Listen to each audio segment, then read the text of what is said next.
And welcome into To Your Health, or it could be Bon Appetit, or it could be On the Go, because there's a wonderful festival that happens every year in Montgomery, and it's the Herb Festival.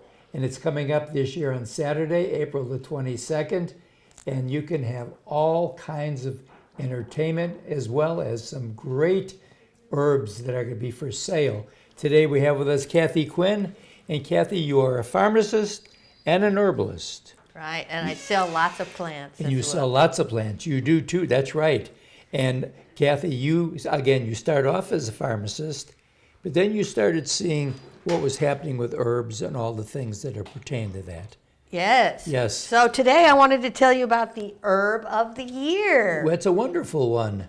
This is ginger, and the American Herbal Society is designated ginger to be the herb of the year, and it is so easy to grow.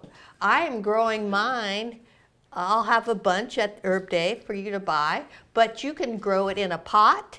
It doesn't like the winter in Alabama, but it'll grow enough during our long season. Yes, we have a good growing season here. That you will get your own little roots. This is called a rhizome, and a rhizome, you see it has little nodes on it, and you cut it between the nodes, and then you plant it in soil, and give it a little while.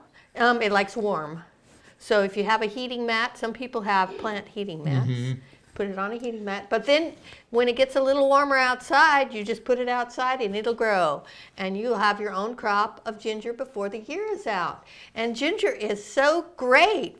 It's wonderful to eat. That's my favorite thing to do. Now, when you say eat, how do you eat it?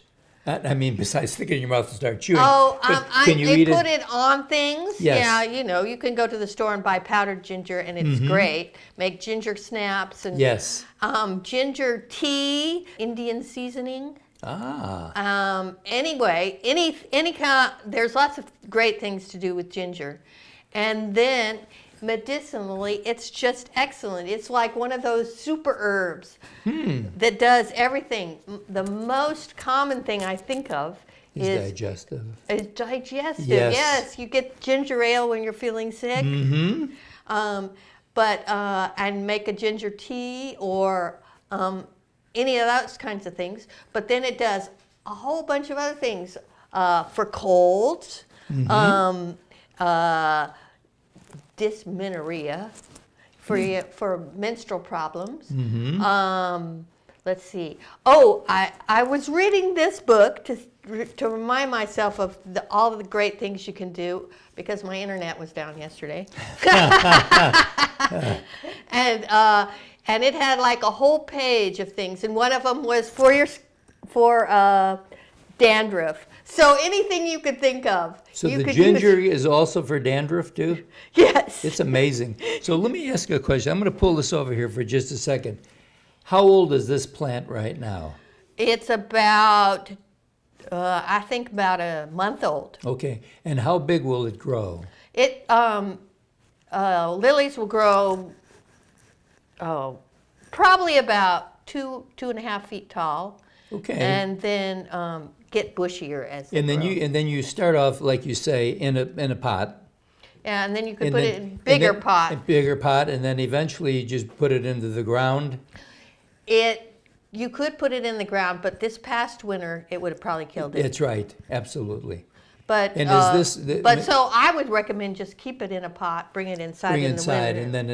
and then it may die back because it doesn't have enough sun, but then it'll sprout up again in the spring. And it's ready to go. But also you could just harvest it in the fall and start over. I bought this ginger from Whole Foods. No, not Whole Foods. We don't have one of those anymore. No, we don't. Fresh Market. Fresh Market, okay. Organic, in the organic. And it was $2 for all the ginger that I got. Wow. So it was a good deal. It is a good deal. And then, like you say, you grow it, and then you just have to be careful. Normally here in the state of Alabama, we've got about probably 7 to 8 good months. Right. With any product we put out. Right. Yeah. Yes.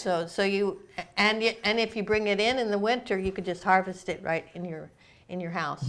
So let's talk a little bit about the herb fair. It's going to be on the 22nd of April. Where's it going to be located at? That's at Grace Presbyterian Church on Bell Road and Atlanta Highway. Okay, and there's a Great stoplight right parking there. out Oh, there. wonderful parking. Easy to get to. You just drive by, and we're going to be in the pecan grove behind Yes. the church. Okay, and you can actually see it from the Atlanta Highway. Right. And So you'll see all the tents. You'll have food vendors, food vendors. and then you'll have. Will you have any entertainment? Yes, we're going to have music, and I think dulcimers. And then some seminars. Seminars. We're going to have Carolyn Strickland, who's going to be talking about your health and doing a cooking demonstration. Great. Yeah. And then, of course, there's a lot of herbs for sale on that day. Herbs, plants. And anything under the sun. Oh, yeah. No pun Bottle intended. Tree Bob. Under the sun. Yeah. Yeah, under the sun, for Absolutely. sure. Well, Kathy, thank you so much. And just remember, Herb Day is right around the corner. If you want to bring the grandchildren, what a way. I brought my grandchildren years ago. They loved coming, and they start to learn about the things that are good for them that come right out of the earth. And we'll be right back right after this.